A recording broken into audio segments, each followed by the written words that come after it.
Zulf Laouen, bonjour tout le monde, Mahba Issoun, bienvenue dans le podcast Ezoran, le premier podcast qui parle de la Kabylie sous tous ses angles, un podcast en français et en kabyle pour tous ceux qui veulent découvrir ou redécouvrir la culture kabyle. Aujourd'hui, dans cet épisode 0, je vais vous raconter l'histoire derrière ce podcast et comment est née l'idée. Alors, tout d'abord, Ezoran, qu'est-ce que c'est ? Ezoran, c'est le pluriel du mot azar qui veut dire racine en kabyle. Et c'est justement de l'idée de parler de mes racines, de les faire découvrir, les transmettre et les préserver que m'est venue l'idée de faire ce podcast. J'ai toujours été un peu frustrée de voir la représentation qu'on se faisait de l'identité kabyle et de sa culture, qu'on a tendance à cantonner à du folklore ou alors à opposer au reste de l'Algérie. Alors que la Kabylie, dans sa totalité, c'est bien plus que ça. Avant de me présenter davantage, il me semble important de faire un petit rappel sur ce qu'est la Kabylie pour savoir un peu de quoi on parle. La Kabylie, c'est une région de l'Algérie située au nord-est du pays. Il y a 2 wilayas, donc l'équivalent des départements. Donc il y a celle de Tizi Ouzou, qu'on assimile à la Grande Kabylie, et celle de Béjaïa, qu'on considère comme étant la Petite Kabylie. Mais on trouve aussi des populations dites kabyles dans certaines wilayas alentours, comme Jijel, Sétif, Boumerdès, Bouira. Le terme Kabylie, il dérive du mot kabyle, qui vient lui-même de l'arabe, qabahil, qui veut dire tribu. En fait, quand l'armée coloniale française elle est arrivée en Algérie, c'est ainsi qu'elle a nommé la population en fait qui vivait en montagne et qui appartenait à différentes tribus. Et en fait, petit à petit, ce terme il s'est limité aux seuls habitants de l'actuelle Kabylie. Mais avant la colonisation française, cette population elle se considérait comme Amazirs, qui vivait en terre Tamzra, donc c'est la terre des Imaziren, le pluriel de Amazir donc, et qui veut dire homme libre. Cette terre, elle part des confluents du Nil en Égypte, aux îles Canaries. En fait, on trouve trace des Imaziren depuis la préhistoire et c'est vraiment la population autochtone de ce qui est aujourd'hui l'Afrique du Nord. Ce peuple, il partage toujours une même langue, le tifinagh, avec des variantes près bien sûr. Cette terre, donc Tamzra, elle était composée de différentes tribus réparties sur un vaste territoire de montagnes et de plaines, mais unifiées par une même langue et un même héritage. Langue, culture, organisation qu'elle a su garder malgré toutes les vagues de colonisation extérieure. Alors, petite précision. Tous les Amazirs en Algérie ne sont pas kabyles. Il y a aussi des Amazirs des Aurès qu'on peut appeler communément les Chaouis, les Mozabites dans la région de Hardaya, mais aussi les Touaregs et plein d'autres. Et ça, c'est que pour l'Algérie. Il y a aussi des populations amazirophones au Maroc, en Tunisie, en Libye, en Égypte. Et en fait, c'est vraiment les différentes guerres et surtout la colonisation qui a tracé des frontières entre ces peuples à l'héritage commun. Et ces populations amazirs, elles ont vu passer de nombreux règnes et aussi de nombreuses conquêtes auxquelles elles ont résisté. On peut parler notamment de la conquête arabo-musulmane de l'Afrique du Nord aux alentours du milieu du 7e siècle, la colonisation française, où ces populations elles ont vraiment mené une résistance acharnée et où par la suite elles ont grandement participé à la guerre de la libération. Et à travers ce podcast, je veux vous parler de ce peuple et surtout de cette terre kabyle. La Kabylie, c'est une terre avec une identité forte et libre. Et malgré les différents peuples qui se sont succédés et qui ont tenté de la dominer, elle a résisté.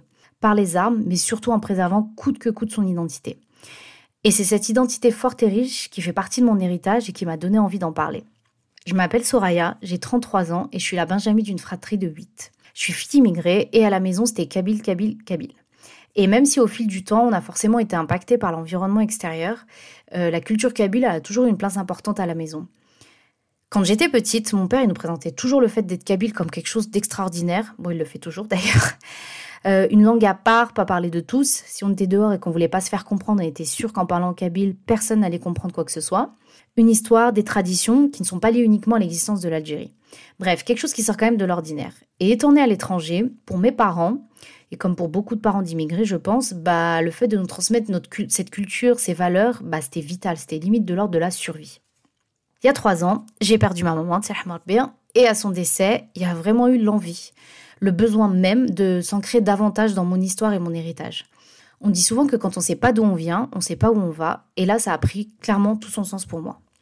J'ai eu besoin de savoir encore plus comment était la Kabylie à l'époque où elle y vivait, et à travers sa vie, comment fonctionnait cette société, les codes sociaux qui la régissaient, ses valeurs comme l'importance des liens familiaux, la solidarité dans le village et entre les villages, le fait que chaque événement de la vie était ritualisé. La culture kabyle, c'est sa langue, ses traditions, tout ça, ça constitue quand même une société de transmission orale. Et les plus anciens donc transmettent aux futures générations, et c'est comme ça que se perpétue l'identité. Il n'y a pas l'usage de l'écrit, ou du moins pas encore. Et face au défi d'une société de plus en plus hétérogène, je trouve qu'il y a un véritable devoir de mémoire et de préservation qui incombe aux futures générations. Et en fait, c'est comme ça que m'est venue l'idée de trouver un format où je pourrais garder et enregistrer toutes ces anecdotes, ces histoires, ces chants, tous ces éléments qui constituent en fait une partie de cette riche identité kabyle.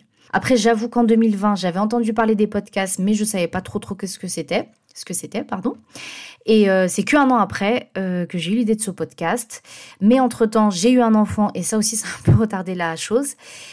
Et en même temps, ça m'a amené à me poser aussi beaucoup de questions sur le rapport à mon identité et à ce que je souhaitais transmettre à mon enfant.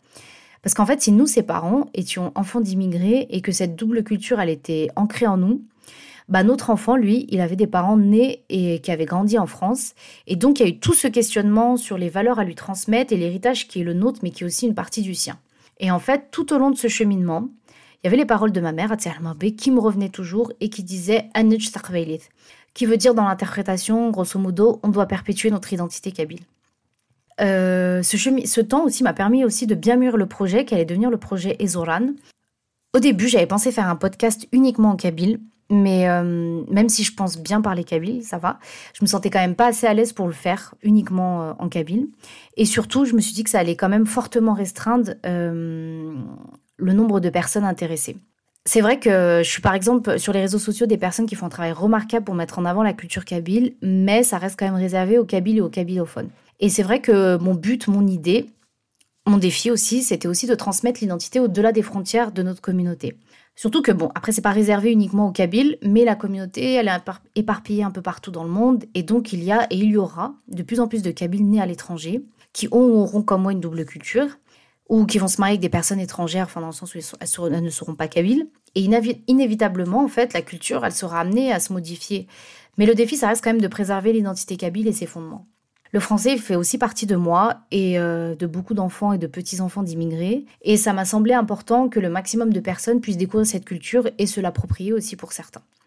Donc ce podcast, il est ouvert à tous, aux kabyles, aux non-kabyles. Et même si j'utilise des mots kabyles, ce sera systématiquement traduit. C'est pour tous ceux qui veulent connaître davantage notre belle culture, parce que parfois, on est, comme moi, je le disais, on est issu d'une double culture, on vit à l'étranger, on rentre en Algérie de temps en temps pendant les vacances, on ne maîtrise pas forcément la langue non plus, et in fine, on ne la connaît pas tant que ça, en fait, cette identité et cette culture. Donc c'est vraiment également aussi pour tous ceux qui veulent découvrir cette culture, la redécouvrir aussi, au-delà du côté des clichés et du côté folklorique. L'identité kabyle, c'est une organisation de la société qui touche à tous les domaines et qui repose sur des valeurs morales fortes et ancestrales, et c'est ce dont on va parler tout au long de ces épisodes. Je prétends pas faire à travers ce podcast des cours d'histoire ou de sociologie ou de politique, loin de là. Ce podcast, il se nourrit vraiment de mon vécu, de ce que m'ont raconté et appris mes parents, ma grand-mère, mais aussi de ce que j'ai lu et appris aussi à travers les livres. Je prétends pas non plus tout connaître de la culture kabyle et j'espère également à travers ce podcast et nos échanges découvrir de nouvelles choses.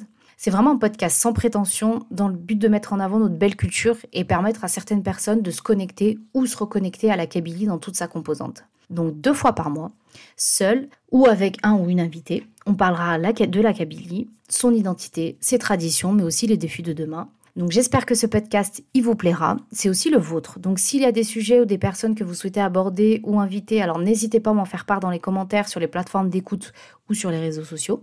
Merci à tous d'être restés jusqu'à la fin de cet épisode 0. Je vous donne rendez-vous dans quelques jours pour le premier épisode avec une invitée spéciale que beaucoup d'entre vous connaissent, j'en suis sûre. Tanmer.